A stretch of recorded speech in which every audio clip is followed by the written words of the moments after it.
एकतर्फी आपल्या सामने जिंकलेले आहेत असा हा हुंडरी खेळाडू आणि आता मात्र त्याची सुंदर पकड या ठिकाणी पाहायला मिळाली. नागोटना या ठिकाणी उपस्थित आहेत, त्यांना सुद्धा मायेची शाल आणि पुष्प गुच्छ देऊन त्यांचा या ठिकाणी सन्मान करण्यात.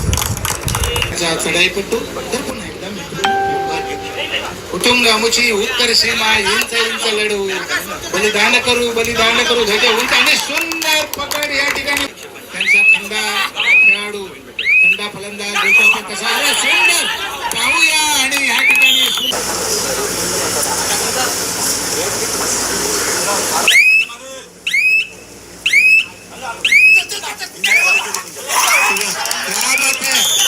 ज्यांना स्थान मिळवलं होतं त्यांना सुद्धा अनेक मैदानं गाजवलेली आहेत.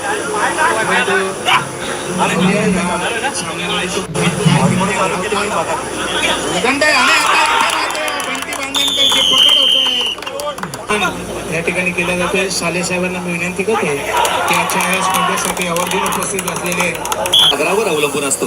मग सागरामार्फत होणारे काही भ्याड हल्ले असतील किंवा अतिरेकी हल्ले असतील किंवा अनोळखी बोटी असतील यांच्या माध्यमातून कदाचित आपल्या रायगड जिल्ह्याला धोका निर्माण होऊ शकतो आणि त्या दृष्टिकोनातून धोक्याच्या दृष्टिकोनातून रायगड जिल्हा पोलीस ठरेल.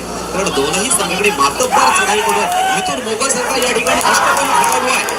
अशा निर्माण होणार का असा काहीसा प्रश्न मत हितचिंतकांना देखील पडतोय, प्रशिक्षक देखील या ठिकाणी समजतात. परंतु इथे मात्र दिनेश घासेच्या माध्यमातून केलेली पकड एक रवरण धमक आणि ही चमक अर्थात ह्या दोन्ही संघांच्या खेळाडूंकडे आपल्याला पाहायला मिळेल. आता मात्र बंटी बांधणकर एक बलदंड शरीरयष्टी धारण केलेला खेळाडू आहे.